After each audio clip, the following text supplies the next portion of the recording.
Buen día tengan todos y todas.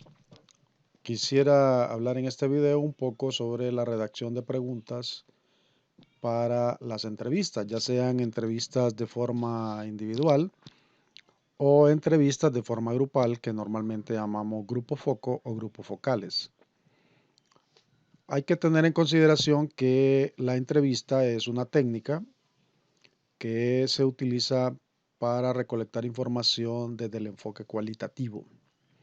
Por lo tanto, lo que interesa en cuanto a las preguntas es que las preguntas nos ayuden a recolectar la mayor cantidad de información, nos ayuden a profundizar en cada una de las categorías de análisis o subcategorías. Hay preguntas que pueden ser preguntas cerradas, como estas que podemos ver aquí. ¿Realiza la desinfección de los productos alimenticios que compra? ¿Efectúa el proceso de desinfección de la ropa cuando llega de la calle? ¿Tiene forma de desinfectar el calzado cuando éste estuvo en contacto con superficies fuera de la casa? ¿Toma un baño inmediatamente después de volver de trabajo o hacer compra fuera de casa? ¿Considera usted que el coronavirus se puede transmitir a través de la ropa?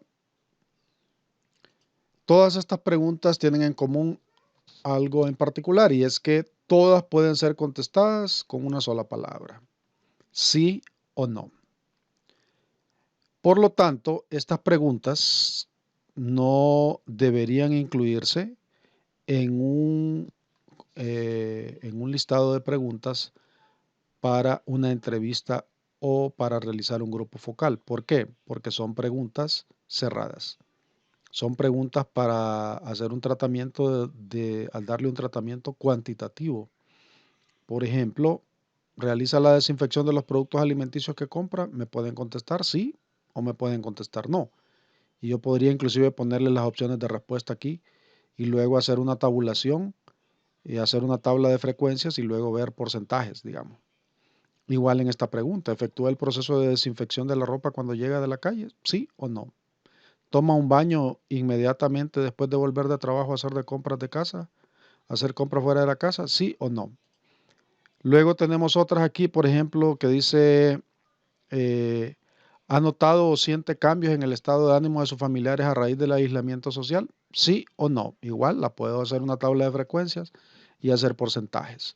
¿Ha notado reuniones fuera de su casa, fiestas donde se vean grupos de personas reunidas? ¿Sí o no? Me pueden contestar. ¿Ha cambiado el estado de ánimo de su familia desde el aislamiento? ¿Sí o no? Entonces, aplicar este tipo de preguntas para una entrevista, que es una técnica cualitativa, no tendría sentido. Mejor, con este listado de preguntas deberíamos hacer o redactar una encuesta, ¿sí? Redactamos una encuesta y luego hacemos el análisis cuantitativo. Pero como estamos hablando de investigación cualitativa, entonces la ejemplificación aquí es que este tipo de preguntas cerradas, con las cuales las personas me pueden contestar con sí o con no, o me pueden contestar con una palabra, bueno o malo, como que le pregunto, por ejemplo, ¿cuál es su estado de ánimo durante la pandemia? Bueno o malo, y con una palabra se contestó. La idea es que se obligue al entrevistado a hablar, a expresar más, a profundizar sobre el tema. Y con estas preguntas, pues no lo logramos hacer. Luego tenemos otro tipo de preguntas, preguntas con prejuicio.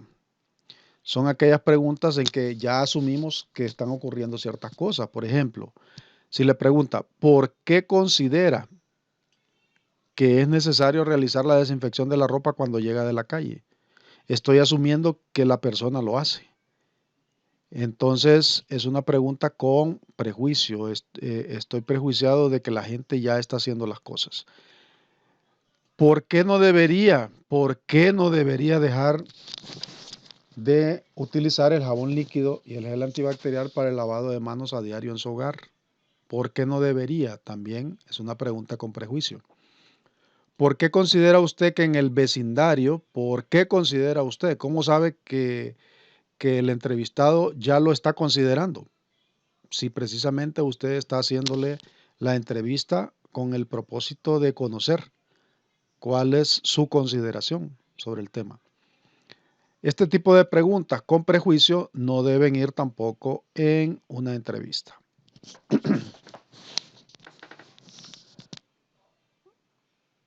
Luego tenemos preguntas abiertas, que son las preguntas que deberían ir en una guía de entrevista. Por ejemplo, ¿cómo se realiza la desinfección de los productos alimenticios en su casa?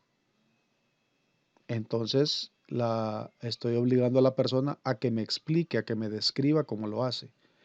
¿Qué cambios de conducta ha observado en sus familiares desde que comenzó la cuarentena? Posiblemente me pueda contestar que ninguno, pero también si los hay, estoy obligando a que me explique cuáles han sido esos cambios. ¿Cuáles son los procedimientos que realiza en su casa con las mascarillas después de usarlas? También puedo obligar al entrevistado a que me explique los procedimientos. ¿Cuáles son las medidas de bioseguridad que se implementan en las pulperías o mercaditos que usted más frecuenta?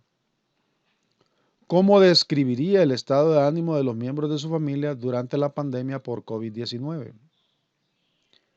¿Y qué opina del comportamiento que tienen las personas cuando asisten a los bancos u otros comercios en esta época de pandemia? Entonces son preguntas que ya son un poco más abiertas, que no se pueden contestar con un sí o con un no, o que eh, de muchas formas están obligando a la persona a poder expresarse y profundizar sobre el tema. Entonces, preguntas similares a estas, abiertas, abiertas en el sentido de que no dan la oportunidad a que las personas puedan contestar con una palabra o dos palabras, sino obligando a la persona a poder extenderse en el tema, a poder profundizar en él. De este tipo de preguntas son las que deberíamos incluir en una guía de entrevista, ya sea entrevista individual o una guía de entrevista para un grupo focal, que es una entrevista grupal.